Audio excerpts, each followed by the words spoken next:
Sa inyong lahat mga Barkads, nandito na naman si Cardo Mekaniko at handang magbigay ng mabisang solusyon sa inyong mga sasakyan. At kumusta kayong lahat mga Barkads, at namiss ko kayong lahat at pasensya na kayo na Barkads at medyo hindi pa tayo nakapag-upload ng bagong video sa ating YouTube channel. At bago natin umpisahan mga Barkads at magpapasalamat muna ako sa lahat ng subscribers sa ating YouTube channel at sa nag-share at nag-like sa aking YouTube channel, Cardo Mekaniko. Thank you sa inyong lahat mga Barkads at good luck and God bless you all. Umpisahan na natin mga Barkads ang topic natin ngayon patungkol sa solusyon o problema sa inyong mga sasakyan. Ang pag-uusapan natin ngayon mga Barkads ay patungkol sa map sensor sa inyong mga sasakyan.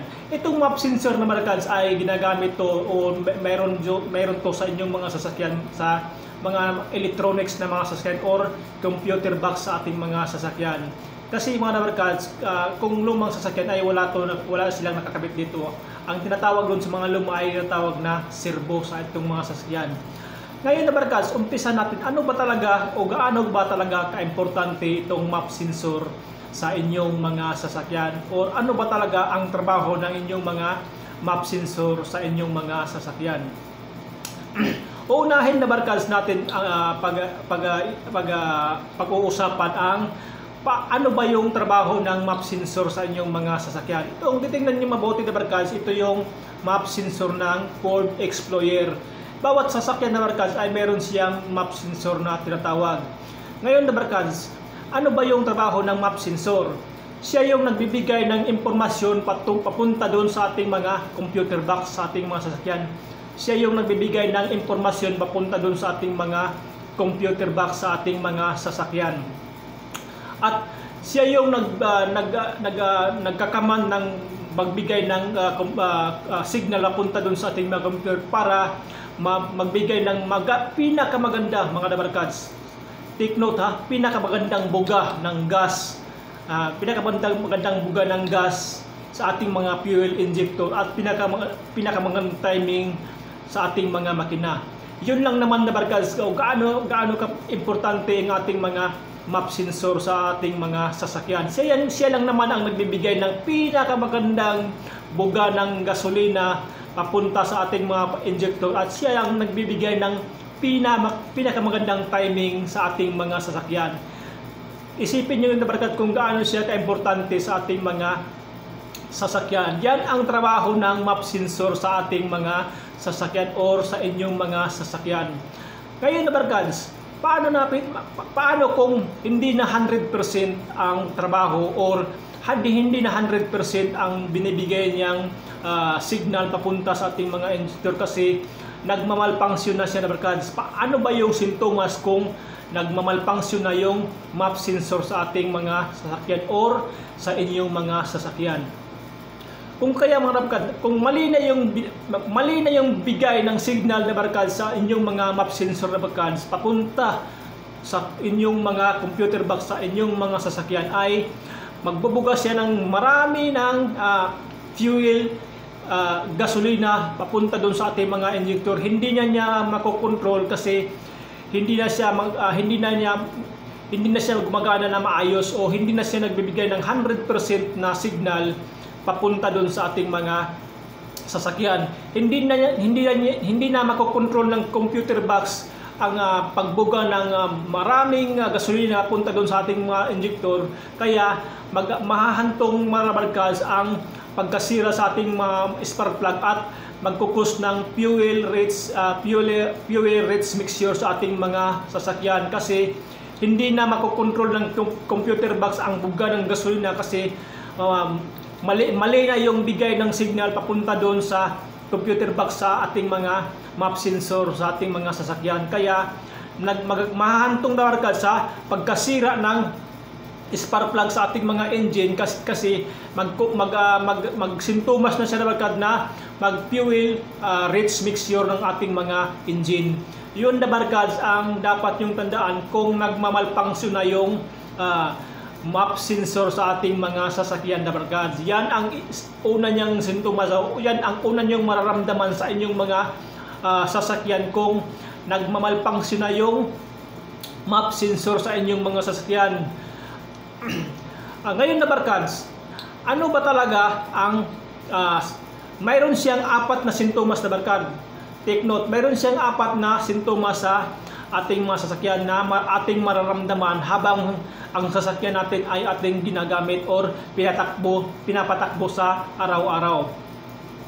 Una na barkads, ang una niyang sintomas na barkads ay nagpo-poor engine siya, poor performance o mahina yung power o mahina yung performance sa ating mga engine. Yun ang una niyong mararamdaman sa inyong mga sasakyan.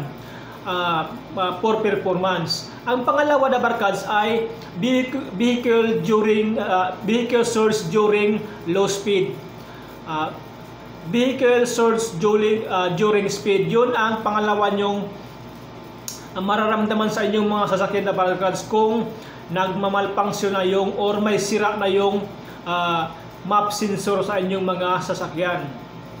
Ang pangatlo na barkads ay jerking motion and engine running rates. Yun nga sinabi ko kanina na barkads, kung mali na yung signal na binibigay niya papunta doon sa ating mga computer na barkads ay nagje-jerking motion siya na barkads at nagre-rates fuel mixture ng inyong mga engine. Yun ang dapat nyong tandaan na barkads sa inyong mga sasakyan.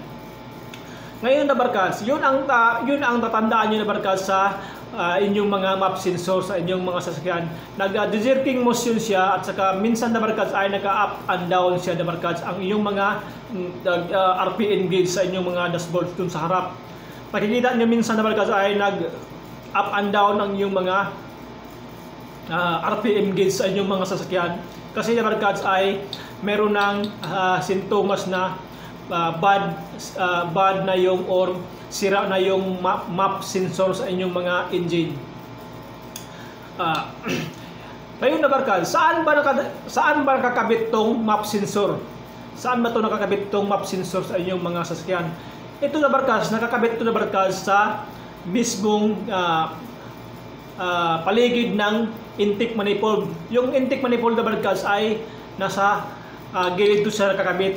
Bakit ito siya nandun sa gilid nakakabit sa inyong mga intake manifold? Kasi barkads, siya yung nagkokontrol ng gasolina at siya rin yung nagkokontrol ng vacuum. Yung may hose na barkad doon sa mismong intake manifold na barkads, papunta doon to sa brake booster ng ating mga engine. Yung hose na yun na barkads ay kumukuha siya ng vacuum galing sa ating mga intake manifold para i-supply niya doon sa mga brake booster ng ating mga engine. Siya rin yung barkads nagko-control ng vacuum. Siya rin yung nagko-control ng vacuum sa ating mga engine para ibigay niya doon sa brake booster sa ating mga engine. Yan ang tatandaan niyo barkads kung gaano nga ba ka-importante itong map sensor sa ating mga sasakyan or sa inyong mga sasakyan. Pag magka-encounter kayo na barkads na mali, nagdi-jerking na inyong mga engine or nag-fuel rates mixture ng inyong mga engine na barkads, dapat nyo nitong titingnan na barkads kung sira na ba siya or wala naman siyang, hindi naman siya nagbibigay ng maayos na signal na punta doon sa ating mga computer box.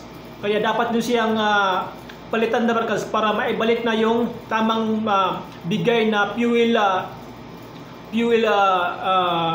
mixture sa ating mga engine. Bigay na yung tama niyang buga ang gasolina galing sa ating mga injector at hindi mahantong sa pagkasira ng ating mga spark plug. At saka tandaan nyo na barkads, hindi na siya magbibigay ng magandang timing sa ating mga makina kung nagmamalfunction na yung mga map sensor sa ating mga engine. Sana na barkads, maliwanag sa inyo ang papabigay ko ng review patungkol sa ating mga sa inyong mga map sensor sa inyong mga sasakyan. Tingnan niyo yung itsura barkads sa inyong mga map sensor kasi para ma-trace up nyo kaagad ito ba yung map sensor sa inyong mga sasakyan. Nakakabit ito na barkads doon mismo sa intake manifold sa inyong mga sasakyan. Doon nyo siya makikita barkads kung gusto nyo siyang matingnan or gusto nyo siyang palitan. doon to mismo na barkads sa mga intake manifold. Sa ibabaw siya nakakabit na barkads at meron siyang wire papunta doon sa ating mga computer na barkads. May tatlong wire siya, apat na wire papunta doon sa ating mga computer. Salamat sa iyong panonood na barkads. Sana naliwanagan kayo na barkads patungkol sa problema or gaano nga ba ka-importante itong map sensor sa inyong mga sasakyan, or ano ba talaga ang trabaho ng inyong mga map sensor sa inyong mga sasakyan na barkads. Salamat sa inyong panonood na barkads at uulitin ko na barkads, salamat sa iyong panonood at thank you sa lahat ng nag-subscribe sa aking YouTube channel, Cardon Mecanico, at sana na barkads i-share niyo yung video natin na barkads at marami tayong matutulungan na problema o solusyon sa ating mga engine at saka barkads at patuloy din tayong magbibigay ng kaalaman o solusyon patungkol sa inyong mga sasakyan. Kung mayroon kayong mga katanungan na barkads, i-message nyo lang sa aking YouTube channel sa mag-message lang kayo na barkads at sasagutin natin yung mga tanong nyo na barkads patungkol sa problema sa inyong mga sasakyan na barkads.